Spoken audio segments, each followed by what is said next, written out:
Hey, good afternoon, everyone, and welcome to chapter 14, Perek Yud Daled of Shmuel Aleph, and it is a monster. I got a 7-page packet, which, trust me, I could have made 12 pages on this. I was cutting and cutting. There is so much going on here, and it's all about Yonatan, ben Shaul, and his decision.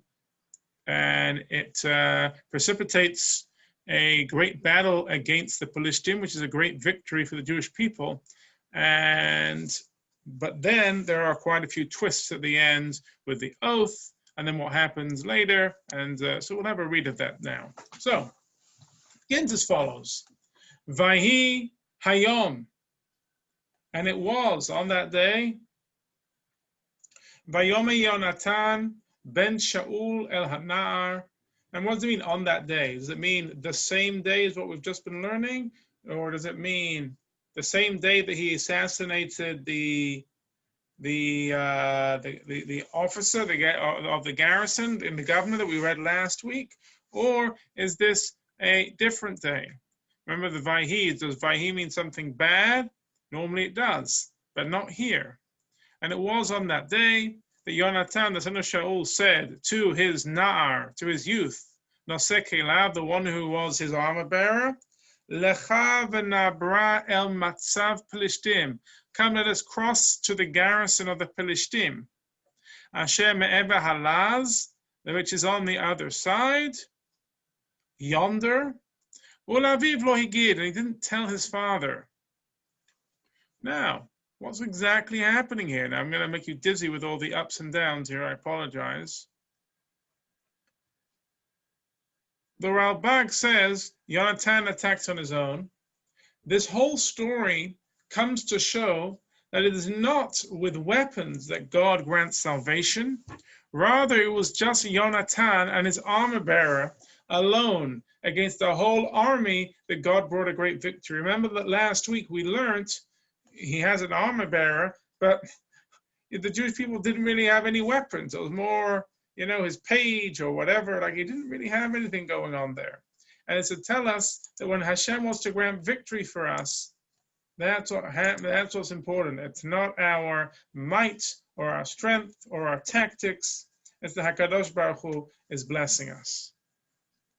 The AlShikh adds on here, we are told this story to show how much Yonatan risked himself to do this. And this is a wondrous thing. For why? Why did he do this wondrous thing? For he saw that he had caused all the pressure when he had assassinated the Philistine governor. Therefore, he, through his trust in Hashem, that God was with him, that he would save him and the Jewish people through him.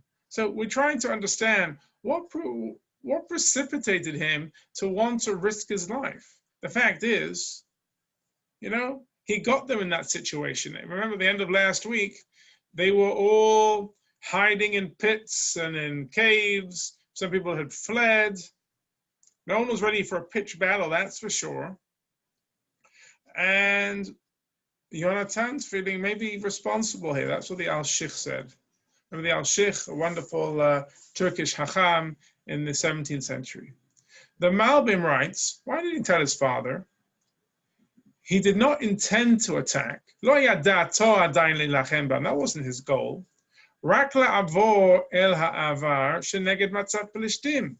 He only went to cross over to look at the fringes of the camp. He went to scout. Or if he wanted to, it was going to be a skirmish, a small attack. But certainly, his goal was not to a full-scale attack on the Jewish people, on the Philistine people. So we see here slightly different approaches from the commentaries. On the one hand, it's let's go because we're going to make a big attack because I'm the one responsible. On the other hand, it's no, I was just doing a reconnaissance mission. I was just reconnoitering the location. And then in Bet, we have a strange pasuk. Well, not strange, but just a repetition of something unnecessary. Va'am ha'she'imo k'sheshmeot ish. Shaul was staying in the outskirts of Giv'ah, under the pomegranate tree which was in Migron, and the people who were with him were about 600 men. And on this point of 600 men, which we already know, the Radak says, Halo Amal Zeh, isn't it already said in the last chapter that Shaul had 600 men? So why does the chapter repeat this number?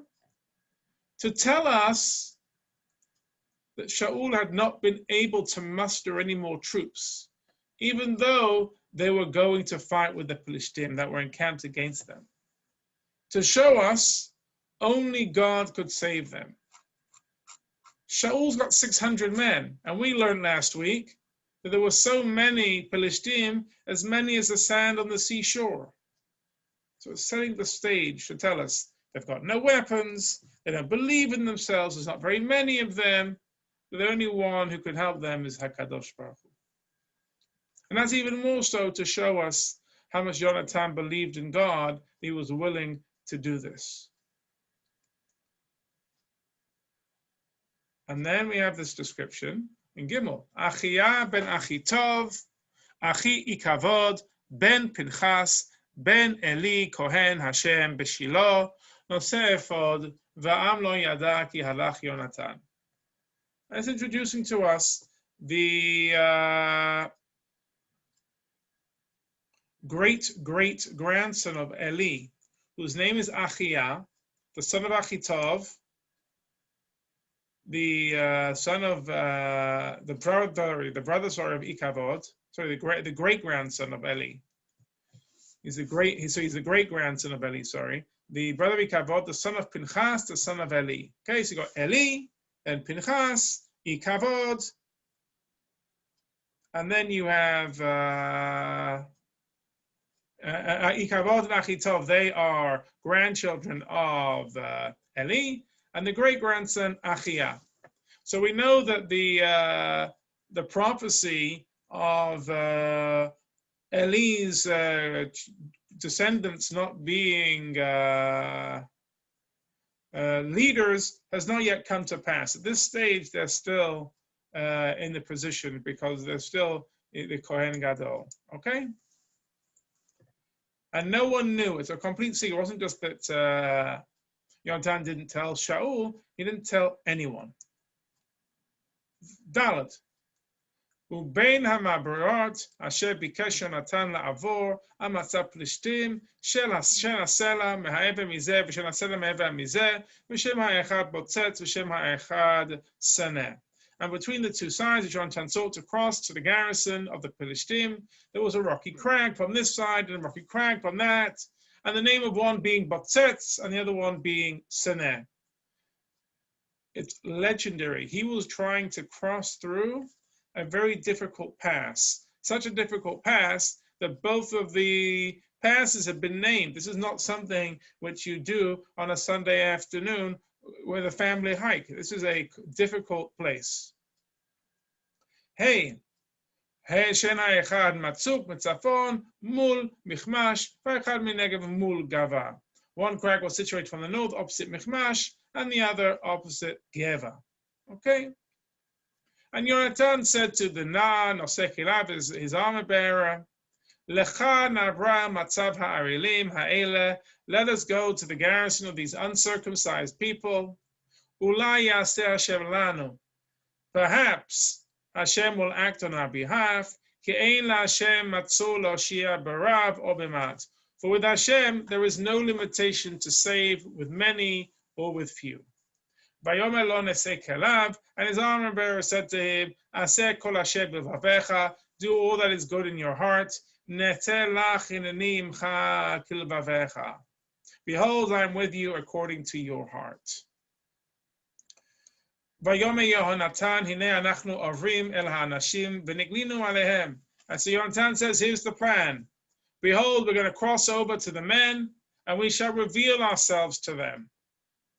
Im koyomu alenu domu ad hagienu alechem v'amadnu tachtenu v'lo na'ale alehem v'im ko yomu alu alenu v'alinu ki nechtam Hashem biyadenu v'ze lanu ha'ot.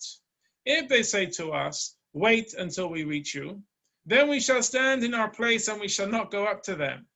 But if they say, come up to us, then we shall go up, because that is a sign for us that Hashem has given them into our hand.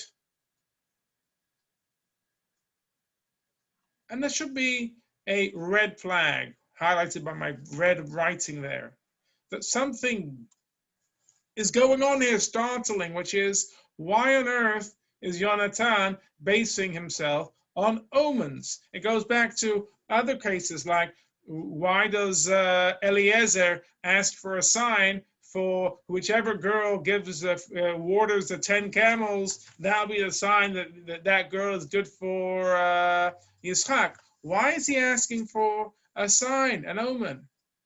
So the Mam Loez brings up this question, and he says as follows: how could it be that Yonatan decided to act on the basis of an omen, when the Torah forbids the practice of according to signs and omens? Yet, he obviously acted properly, for God cooperated with his device and granted him success in his mission. The omens that the Torah forbids us to lend credence are occurrences which are meaningless in themselves to the significance we assign to them. For example, seeing, by the way, I missed that one. The pasuk here says in Vayikra, Lo tochlu al hadam, you shall not eat over the blood. Lo tenachashu v'lo te'onenu, you shall not act on the basis of omens or lucky hours. That's very interesting here that the pasuk says you shall not eat over the blood, because we're going to see that also in this perek when the exhausted Israelites are eating before the blood has been drawn. We'll have a look at that. But you've also got here, it says, you shall not act on the basis of omens. So here the Ma'am Loez is saying the omens that Torah forbids us to lend credence to are occurrences which are meaningless in themselves to the significance we assign them. For example, seeing a black cat walking under a ladder, if one considers them portents of bad luck and also acts accordingly, that's a violation of the Torah's command. The omen that Yonatan designated was not meaningless. He wished to test the courage of the Pelishtim.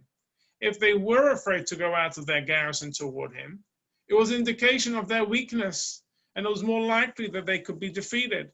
If, on the other hand, they were not afraid to approach the two strangers, it was a demonstration of their confidence, and it would be more difficult to defeat. Nevertheless, despite this omen not being forbidden, it's not something that we should learn from to ask Hashem for signs, which is basically a nice way of saying we're not on the same level of deserving open miracles like Yonatan. We continue. Vayigalu shnehem, so both of them revealed themselves, el matzav Pelishtim, to the garrison of the Pelishtim. Vayamu Pelishtim, and the Pelishtim said, Hinei ivrim yotzim min hachorim, look, the Hebrews are coming out of their holes, asher hitchabe'usham, which where they hid themselves. Vayanu anshe hamatzava, et Yonatan vet noseh kilav v'yamru, alu eleinu v'nodia etchem davar. And the men of the garrison called to Yonatan and his weapon bearer and said, come up to us, and we shall tell you something. And Yonatan said to his armor bearer, Ale acharai, come up after me. Ki nitnam Hashem b'yad Yisrael, because Hashem has given them over to the hand of Israel. Okay? Clearly, it's a sign, and they're doing it's falling out exactly the way Yonatan wanted. They're scared. They won't even go out to reach out to these two people. One, a man, clearly the prince of Israel, but the other one, just a boy, just an armor bearer. And then in Yud Gimel, Vayal Yonatan al yadav al raglav. V'noseh kelav acharav, vayiplu lifnei Yonatan, v'noseh kalav, memotet acharav. And Yonatan climbed up on his hands and his feet with his weapon bearer after him, and they fell before Yonatan. His weapon bearer was slaying after him. And the first slaughter, Fatia Makar Rishona, Shehika Yonatan, V'noseh kelav, ke'esum ish, kebechatzi ma'ana, tzemed sadeh. And the first slaughter, which Yonatan, his weapon bearer, made, was about 20 men in about half a furrow, with which a yoke of oxen plow in a field. So in a small distance, they were able to kill in a very short time 20 men. So, and then it says, "V'atihi charada b'machaneh b'sadeh b'chol ha'am hamatzav ha'mashit charadu gam hema v'tirgaz ha'aretz v'atihi lacheredat Elokim." And there was a trembling in the camp of the Philistine and the field and among the people.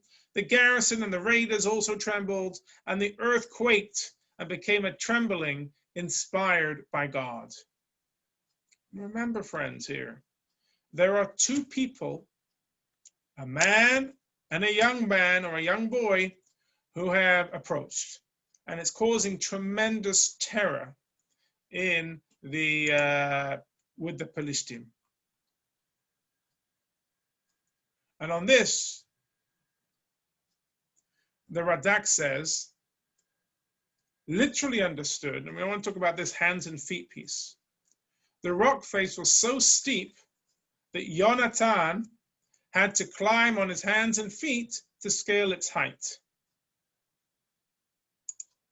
However, the phrase is also understood as an idiomatic expression, meaning that Yonatan attacked the Philistine with all his might, as if he ran into them with both his hands and feet. This explains how he was able to kill 20 of them so fast.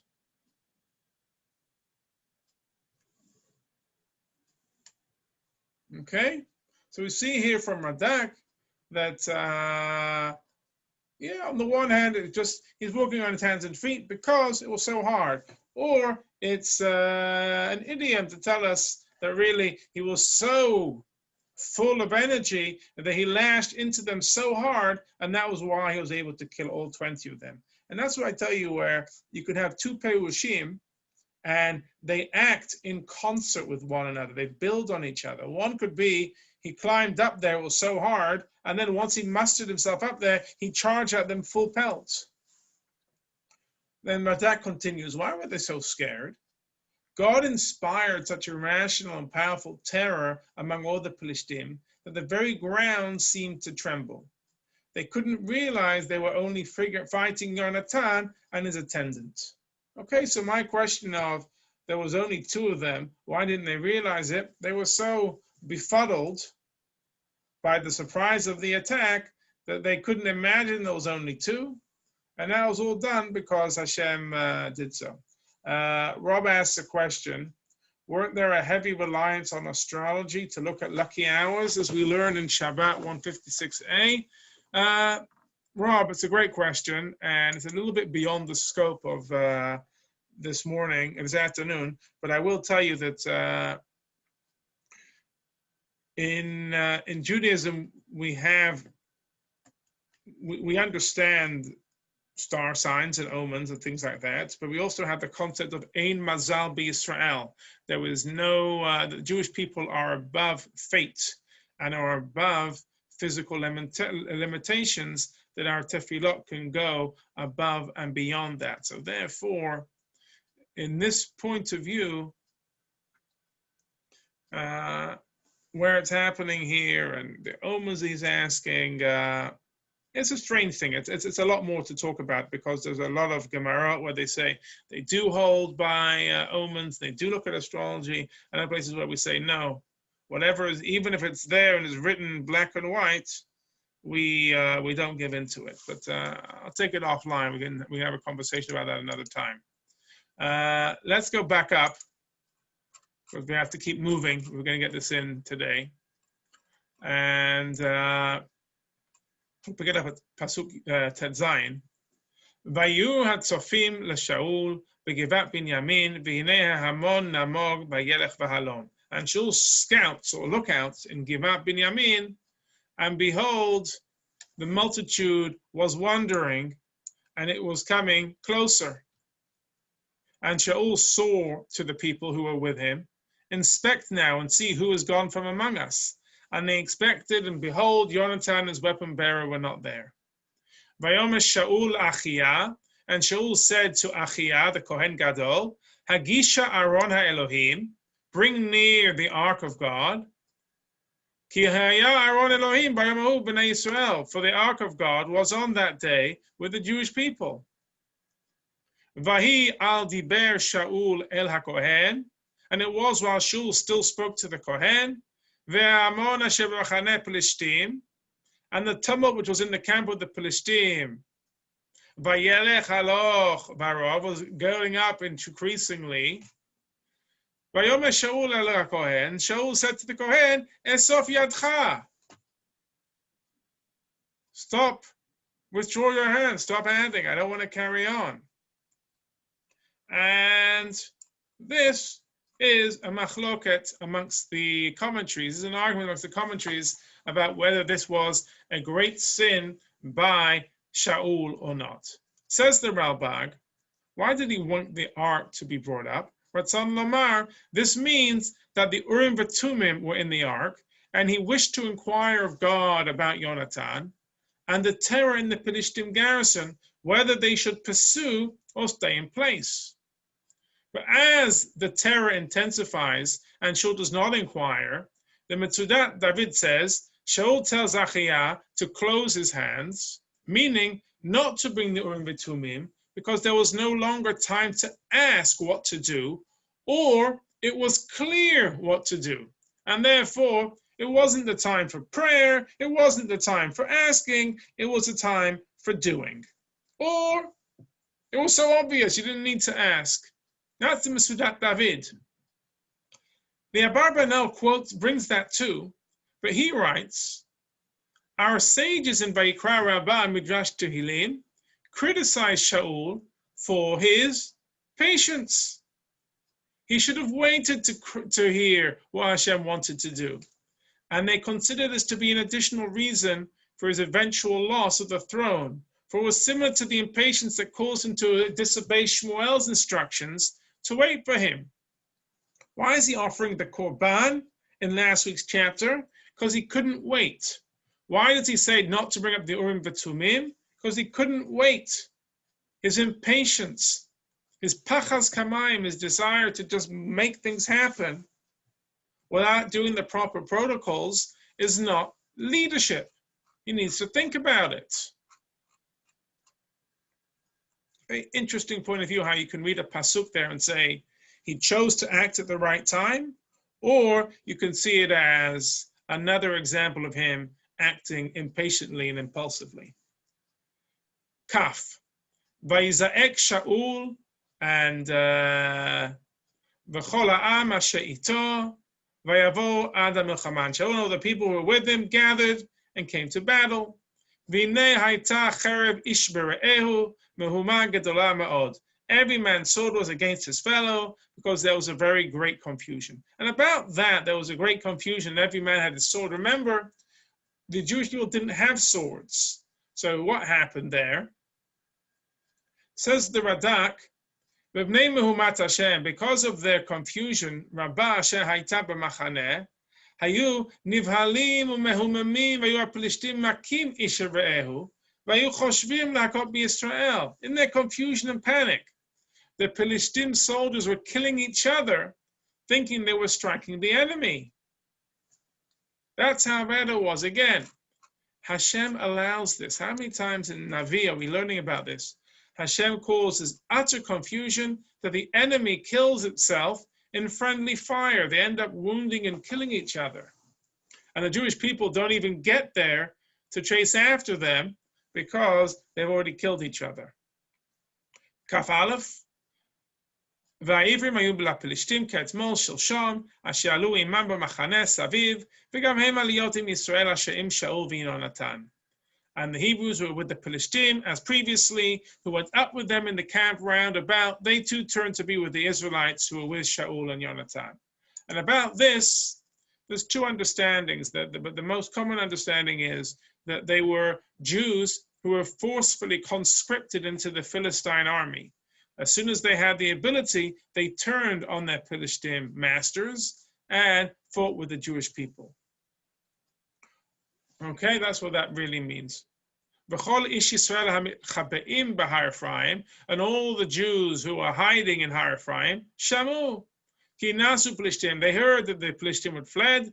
Vayidbeku gam hema achareihem b'milchama, and they too pursued closely behind them in battle. Okay, so everyone who was hiding, everyone who may have been part of their group, turned on the Plishtim. Vayosha Hashem bayom hahu, and Hashem saved Israel on that day. Et Yisrael ba'milchama avra Beit Aven, and the battle passed Beit Aven. Kafdalet, ve'ish Yisrael nigas bayom hahu, vayoel Shaul el ha'am le'emor, arur ha'ish asher yochal lechem ad ha'erev, v'nikamti ma'oivai, v'lo ta'am kol ha'am lechem. And the men of Israel who were hard pressed on that day, and Shaul adjured the people, saying, "Cursed be the man who will eat food until evening, until I shall be avenged of my enemies." And none of the people tasted any food. Let's read a few psukim, and then we'll go into the commentaries.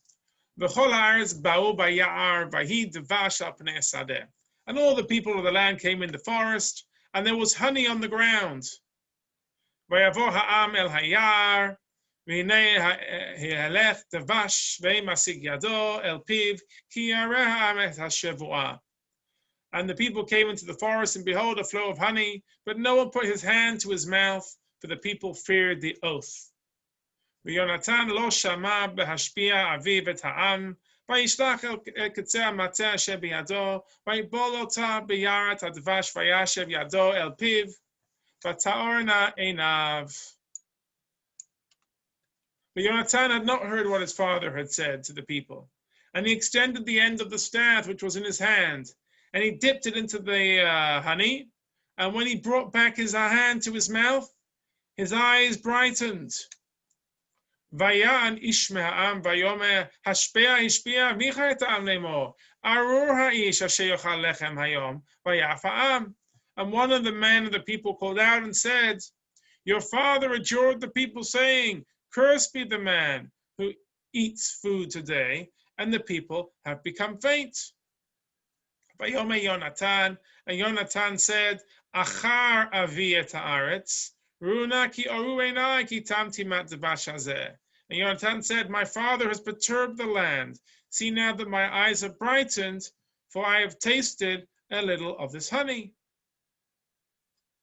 Af kilu achol achal hayom ha'am mishlal oivav asher matzah, ki ata lo ravta mekav Pelishtim. How much more if the people had eaten today of the spoils of their enemies, which they found, would there not now have been a greater slaughter among the Pelishtim? Vayaku bayom hahu ba'Pelishtim michmash ayalona vaya'af ha'am ma'od. And they smote the Pelishtim that day from Michmash to Ayalon, and the people became very faint. Let's stop here, and let's go to the commentaries.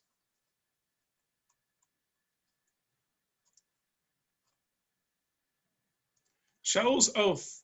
The Ma'am Loez tells us that the king and the Sanhedrin have the right to impose a ban or put on an oath on the people, and anyone who violates it may be given the death penalty. What type of devash, what type of honey was this? According to the Radak, this was bee honey flowing from honeycombs, or according to Rashi, it's sugarcane. So interesting there is that Yonatan publicly disagrees with what his father had decided.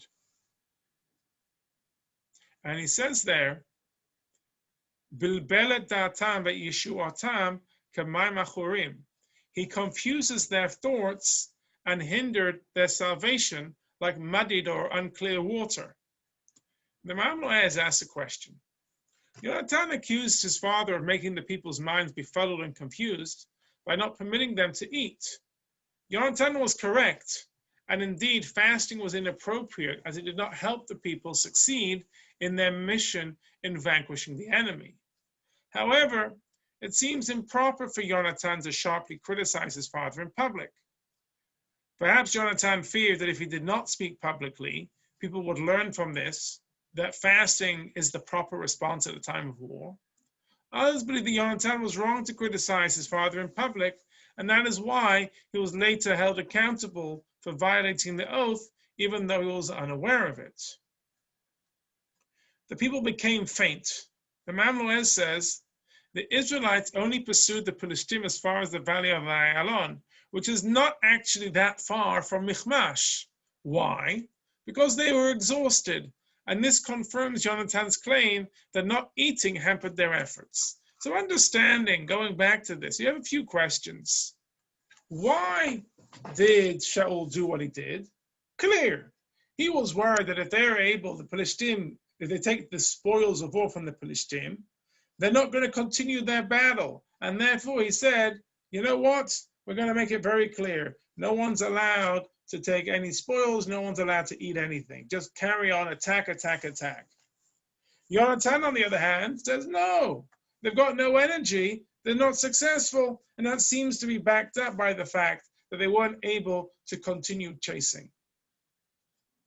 And it's also backed up by here in Lamed Bet, when it says that they're so exhausted that the people are ravenous. 32. Vayat ha'am el hashlav. The people flew to the spoil, which is they ran straight on all the plunder. Vayichu tzon uvakar b'nei bakar vayishchatu arza vayochal ha'am al hadam. They took sheep and oxen and calves and they slaughtered on the ground. And the people ate with the blood. You have to figure out what that means. They ate with the blood. Vayigidu l'Shaul lemor hinei ha'am chotim laHashem. And it was told to Shaul, saying, behold, the people are sitting to Hashem, lechol al adam, by eating with the blood. Vayomer begadetem golu elai hayom even gedolah. And he said, you have transgressed. Roll a huge stone to me this day. Vayomer Shaul putzu ba'am va'amartem lahem hagishu elai ish shora ve'ish se'eu ushchatem bazeh. ואכלתם ולא תחטאו להשם לאכול אל הדם, ויגישו בכל העם אש שרו בידו הלילה וישחטו שם. And Shaul said, disperse among the people, and you shall say to them, bring near to me each man his ox and each man his lamb, and you shall slaughter here, and you shall eat, and you shall not sin against Hashem by eating with the blood. And the people brought near each man his ox that night, and they slaughtered there. Vayiben Shaul mizbeach laHashem, oto hechel livnot mizbeach laHashem. And Shaul built an altar to Hashem. With that one, he started to build an altar to Hashem. Okay, we have to understand a lot of things going on here. Are they eating blood? Are these sacrifices? Is this regular meat? Are they allowed to bring sacrifices at night? What's happening? Look at the commentaries.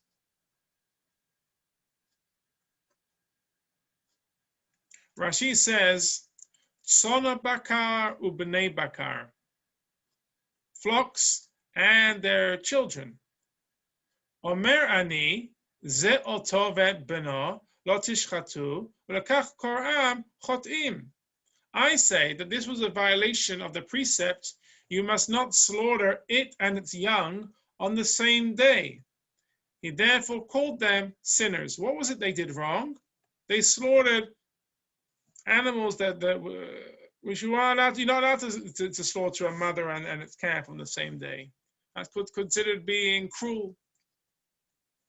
V'rabotenu amreu b'shchitat kodshim shehayu makdishim otam shlamim v'ochlim lifnei zrikat dam. Hu she'amar v'chal ha'am al hadam ochlim kodshim v'dayin dam b'mizrak.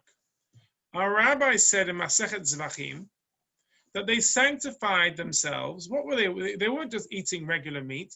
This was a korban.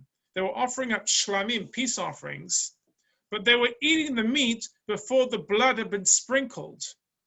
This is what the Torah means when it says, and the people, or the Navi means when it says the people ate with the blood. They ate when the blood was yet in the basin. The dam was still in the mizrak, okay? You're not allowed to eat the meat until the blood has been offered by the korban, until the blood has been sprinkled. The Radak says they were so ravenous that they did not wait for the blood to drain out of the meat. Shaul ordered them to bring a large stone so the animals could be slaughtered on it and the blood could be allowed to drain off. So if we say it's a korban, it's a sacrifice, what was the issue? The issue was they hadn't sprinkled the blood before they were eating. Alternatively, no, they were eating regular meat. It wasn't a sacrifice, but they were so keen to eat, they hadn't done the proper drawing of the blood. They were so ravenous, it caused them to do it before the animal had probably been salted and the blood had been drawn out. Rashi says, when it says, Ushchatatem bazeh, you shall slaughter here, Kan b'makom shchita. Here is the place of the slaughtering. He was like telling them, here's where you do it on the animal. Davar acher, sakin badak lehem. Alternatively, he examined the slaughtering knife for them. He was telling them, here's how you do shchita. Here, like this. You need to have a sharp knife. You need to do it here. Not the place on the animal, but how to do shchita with a very sharp knife. It said that Shaul built an altar to Hashem. Until now, whenever Shaul offered korbanot, there were places where there were already altars, e.g. in Gilgal. Here now, Shaul builds his first altar. And the Midrash says that Shaul was the first king to build an altar to Hashem. Again, very positive terms. And regarding the question, if this really was a mizbeach that he was offering, the question is, how was he allowed to bring sacrifices at night? According to those interpretations that it was korbanot and it was a mizbeach, then the sacrifices could be brought at night because it wasn't the formal site of the Mishkan. Alternatively, it's because they weren't really sacrifices. They offered up 1 or 2 sacrifices which weren't eaten from. And what they were eating from was their regular spoils of war. They were slaughtering in order to eat because they were so ravenous. It had nothing to do with sacrifices. We continue. Vayomer Shaul nerda acharei Plishtim laila v'navoza bahem ad or haboker v'lo nash'er bahem ish v'yamru kol hatov be'einecha aseh vayomer kohen nikreva halom el ha'elohim. And Shaul said, let's go down after the Plishtim at night and plunder among them until the morning light, and let us not leave a man among them. And they said, do all that is good in your eyes. Whereupon the Kohen said, let us draw near here to God. Let's ask Hashem. Vayish'al Shaul ba'Elohim, and Shaul asked God, Ha'ered acharei Plishtim, should I go down after the Plishtim? Hatitnem b'yad Yisrael, will you deliver them into the hand of Israel? V'lo anahu bayomahu, and he did not get an answer on that day. Vayomer Shaul, gashu halom kol pinot ha'am, ud'u bama hayta bechatat hazot hayom. And Shaul said, draw near, all you chiefs of the people, and know and see wherein was this sin today. He wants to know, why is the Urim v'Tumim not answering? Why is Hashem abandoning him at a time of great victory? Says the Mamloez, while it seems as if Shaul did not receive any response at all from the Urim v'Tumim, actually, there was a response. But Hashem did not respond to Shaul's prayer. Shaul asked Hashem to deliver the Pelishtim into their hands, and Hashem did not reply positively. When Shaul heard that Hashem was not ready to grant them victory, he understood that some sin must have been committed between the time of Yonatan's victory and then. So there we understand what's going on. This isn't, he didn't get an answer.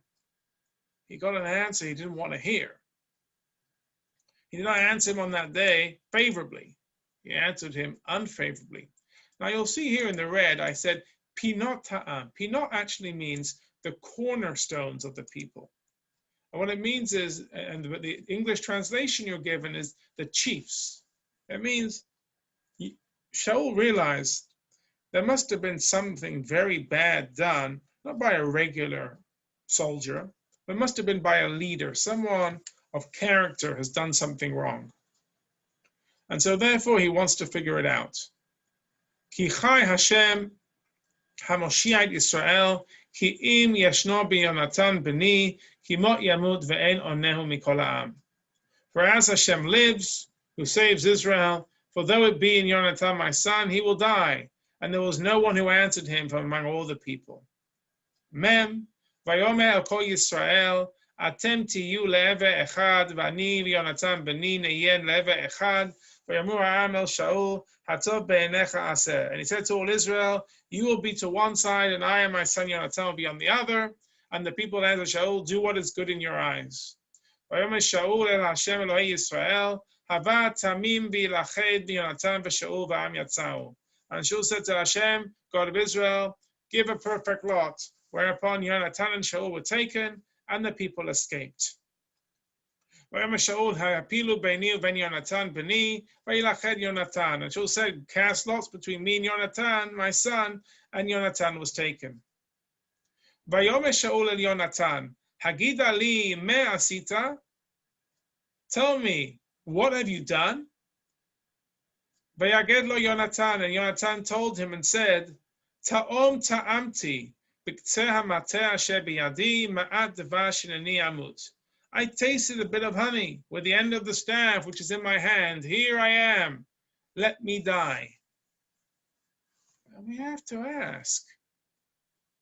Yonatan in Kaftet said his father was wrong to make this oath. But this time, Yonatan accepts it and says, I ate a little bit of honey without putting up any protest at all. Mem Daled, Vayomer Shaul, Ko ya'aseh Elohim, v'cho yosif kimot tamut Yonatan.